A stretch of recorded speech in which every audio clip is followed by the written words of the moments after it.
Questions? Yes, I see one there.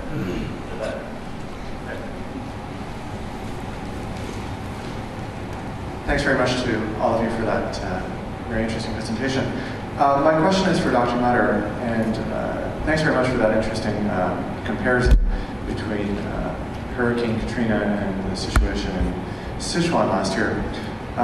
You talked a lot about the rapid growth of the area, and I believe actually that many of the building collapses that occurred the growth was rapid, but it was also because of things like corrupt business practices. The buildings were built quickly, unscrupulously in many cases, and I also believe that what happened in Sichuan was a cause of weak property rights, shortcomings in civil society, things like that made the region extremely vulnerable to a natural disaster. So I wanted to get your thoughts on that, and also to talk about climate change and how to deal with it in China. One of the arguments I've made, I'm a student at Tsinghua University's School of Public Policy and Management, is that China should look at investing more in human capital and things like innovation to and the global economic crisis we're facing with right now is actually a perfect opportunity to do this and spur economic development through things like investments in human capital. So as a separate question, I'd like to get your thoughts on that point as well. Thank you. Why don't I take a few questions and then yes. I see a couple hands on this side.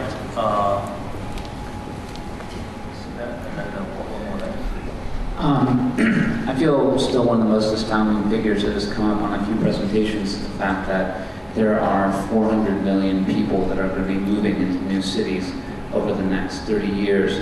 And although these general facts have been thrown out, I was wondering if you guys could provide any specific examples in China where they're actually dealing with themselves in a proper manner in terms of how they're dealing with this influx of urban dwellers, and also how you guys feel about the recent sort of failure in some ways of the Dongtan eco-city outside of Shanghai, and whether or not you feel that such projects of starting from scratch with sustainable cities are practical in China, or are there any on-ground representations in China right now where they're actually dealing with these problems?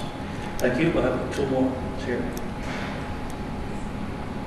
Thanks for the panelists. A follow-up question to that question for Sichuan's case. We heard a lot of news about the recovery about human capitals and manufacturing capitals last year since the earthquake, but we haven't heard anything about reservation or preservation or ethical recovery of the natural capital ever since. So I'm really wondering if this concept ever been discussed around the environmental or climate change issues about ethical recovery, is because you have so much reinvestment into the manufacturers, but you haven't done anything. I mean, in terms of case in China, we haven't heard a lot about the preservation of the environment to take the opportunities to, a starting point for some new thoughts on this.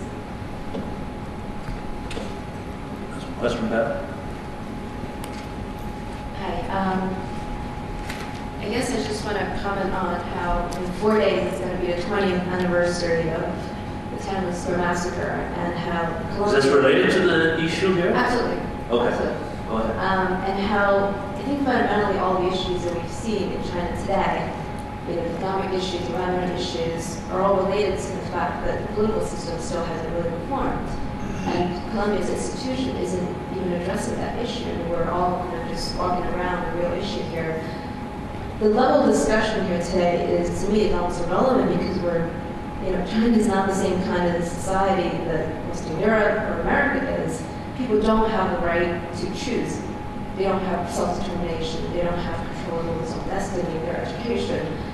And I just don't know how this kind of discussion is even useful when we're really facing a completely different society than what everybody seems to be assuming here. So I'm kind of impressed and disappointed. Thank you. Any other questions? All right, so why don't we ask Anybody want to address any questions? Last one was a comment. So.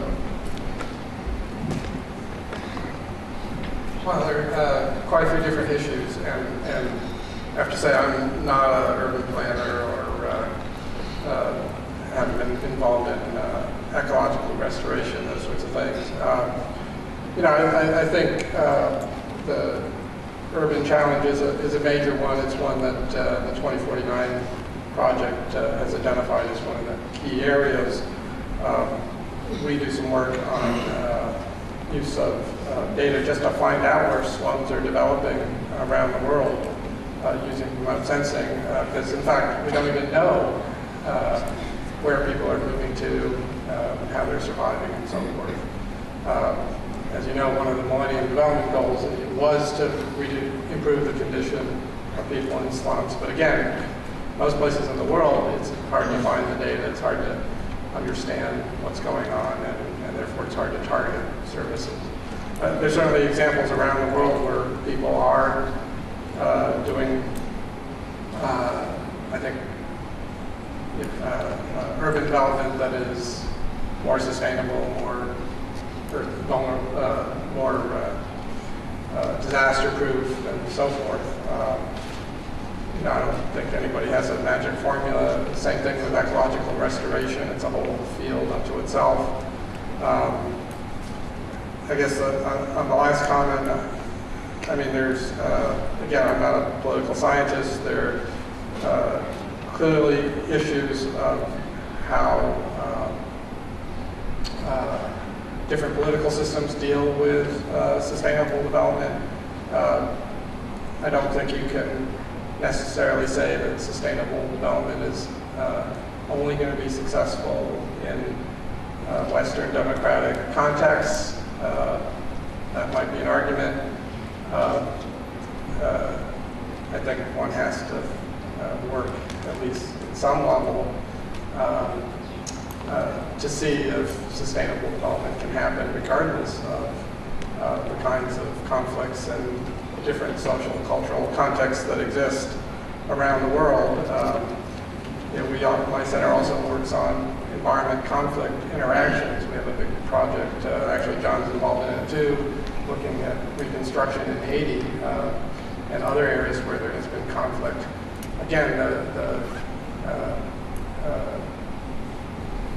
you know, it reminds me of people who, one can go back to first principles and say, oh, nothing can happen unless we completely reform the structure of society. I think that also leads to lack of action. So we're certainly, as someone said earlier today, I think on the more pragmatic side of saying, well, one still has to go and try different things in different contexts and try and help people now rather than later. Okay, that gave me time to think. Thanks. With apologies for perhaps not quite understanding each of the questions. The issue of rapid urban development is at the heart of acquired vulnerabilities, but it's at the heart of development improvements as well. You often hear people talk about urbanization, that the world is now 50% urbanized. I don't know how it gets measured, but it's probably something like 50% urbanized. And it's almost always said in some sort of almost pejorative sense, as if there's something wrong with that. Well, the US became 50% urbanized somewhere in the 1930s. I think the UK was 50% urbanized about 100 years ago. I don't think Australia was ever less than 50% urbanized because it all started in the coastal cities and spread. So a 50% urbanization number isn't a bad thing. It's an expression of growth towards prosperity. All the prosperous places have high urban populations. The problem is that the rapidity of the growth, and particularly say in African cities, the growth in urbanization is in the peri-urban slums. It's not in the glass and steel towers in the center of the cities. The growth in people in cities is in the peri-urban slums. And the problem with those places is that they're tremendously vulnerable to disease because services can't keep up with the development. They're vulnerable to collapse in any sort of natural disaster. Even if it just rains a lot in some places, people lose their lives. So a typical growth path is this sort of rapid development to a vulnerable state, and then as you become more prosperous, you fortify those places. You change the slums into better places. You move people around. You create new roads, etc. And the odd thing is that a natural disaster can be an asset in this, because it gives you a chance to rebuild better than you were in the first place. And there are historical examples of this. The massive earthquake in Lisbon allowed the town planners to rebuild the city in a way that was much more efficient. You see those large boulevards in Lisbon are all post-earthquake.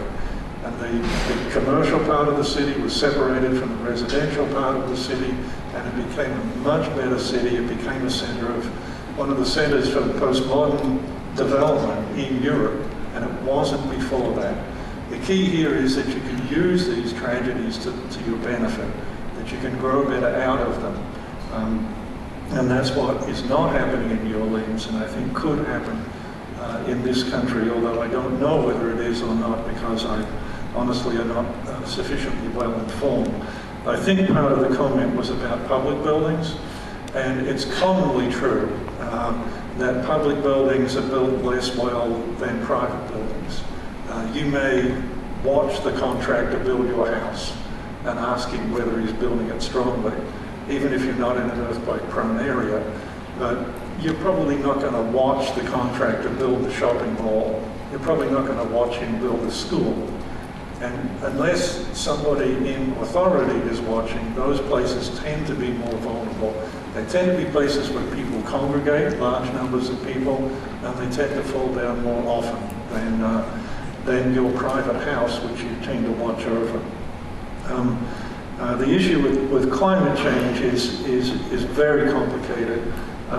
In this country, I think that the chief vulnerability is to human capital development. I think whoever said that was probably correct. I don't think the primary threat is to manufactured capital, but I think the redistribution of natural capital will primarily affect human capital development and less manufactured capital. And I honestly don't know how to answer the last question. I'm simply not as sufficiently conversant with the issues to have a basis for providing a satisfactory answer. I appreciate what you say. I simply don't have a way of answering that question. Okay. I'd like to talk first about the last question. I would agree with you on one point that we can't treat the US and China the same way when we talk about sustainability. I would argue that one of the biggest problems that China faces is the corruption combined with a lack of capability among middle-level bureaucrats in the Chinese government. So these people are not elected, they're not accountable to the people, but they're also maybe of the Cultural Revolution generation where they haven't had a very good education either, and so they're not, maybe they're not capable. And they're often switched around, so they're even if they have a specialty, they're then switched to something else where they're not knowledgeable. So this, I agree with you. This is a big problem. On the other hand, I think looking at sustainability, China being a relatively authoritarian state, there are some good things about this. For example, last year on June 1st, the government declared that all grocery stores had to charge for plastic bags. They could not give plastic bags away for free. And you know, the instant kind of average urban residents' sort of ability to adapt to taking, you know, reusable bags to the grocery store has just been phenomenal. This was an issue that our research groups hammered at people for years. You know, they were always talking about white pollution, use less plastic bags, and now all of a sudden the government, it comes down with this rule and everybody's doing it. That's also an interesting way of looking at sustainability in China. With regards to Sichuan, we actually are working in a village there that's rebuilding. We had a long-term project there before the earthquake and sort of stayed on after the earthquake by invitation of the local government. And I think an interesting thing to note there is that there is a huge boom in nonprofits and NGOs working in the earthquake area. Obviously, the initial response to the earthquake was huge as well, but NGOs being invited to stay and work in that area, I think this is something that could really use a lot of research. From my point of view, because that's where my interest is, I see stories and read about all various NGOs. It seems to me like there's hundreds working there, and maybe they've got quite a bit of those disaster areas covered, working with various villages, working on various issues. But maybe that's just from my perspective, because that's where my interest is. Maybe it's just spotty coverage, but that would be interesting to try to look into, because I think nonprofits. It's a new concept for these people, and they're very touched by the fact that people are volunteering their time or coming in and providing services for free.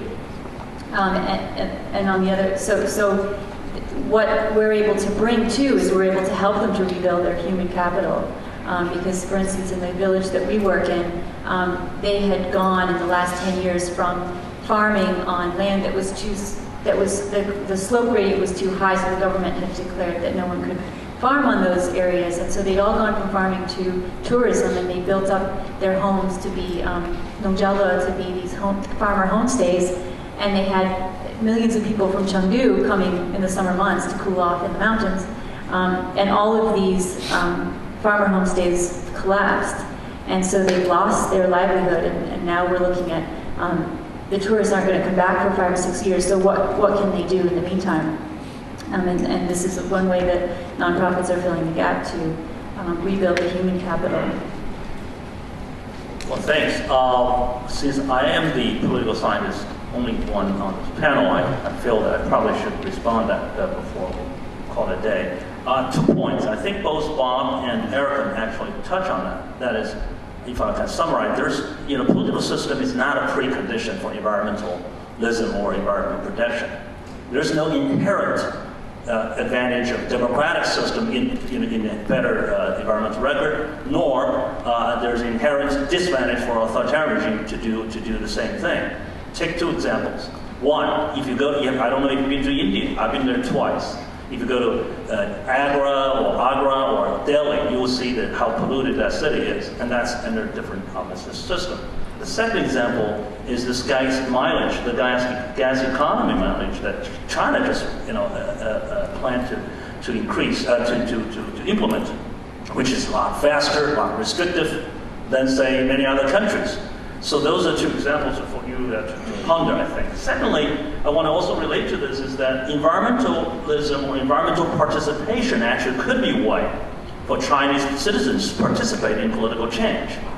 The fact that NGOs, in comparison with other NGOs, could do better precisely because it coincides with the goals of the government. That is, it has also the national policy to protect the environment. So it does allow NGOs participation, being domestic or foreign, granted there are difficulties and so on. But in relative terms, that's the area where probably participation by the citizens could be, now and in the future, if you look at the record. So it could be much better. So with that, I hope that we can end it in a little bit positive note. I also want to announce that there are 2 things that happen. We have a photo exhibit right behind, and we'll turn on the light. If you haven't looked at it, you should take a look. It highlights the history of Colombia and China. And after that, we have a reception right outside. So thank you very much.